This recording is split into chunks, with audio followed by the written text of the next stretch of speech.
یہ ایسا کون سا عمل ہوگا، ایسا عمل کہ جس کے کرنے سے رزق کی بارش ہو، 21 دن کے اندر جو ہے وہ رزق کے معاملات میں بہتری آ جائے، اور انتہائی آسان عمل ہو اور پاورفل وظیفہ ہو۔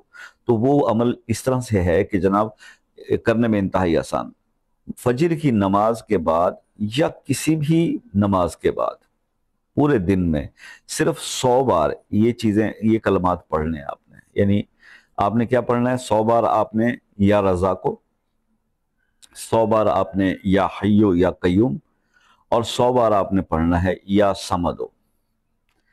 تو یہ 3 چیزیں آپ نے کرنی ہیں، ٹھیک ہے جی۔ اول آخر آپ ایک ایک بار درود شریف پڑھ لیا کریں، اور یہ 3 یا رزاقو یا حیو یا قیوم اور یا سمدو، یہ 3 چیزیں۔ اب یہ میں نے بولا کہ جی جیسے بزرگوں نے فرمایا کہ جناب آپ اس کو 100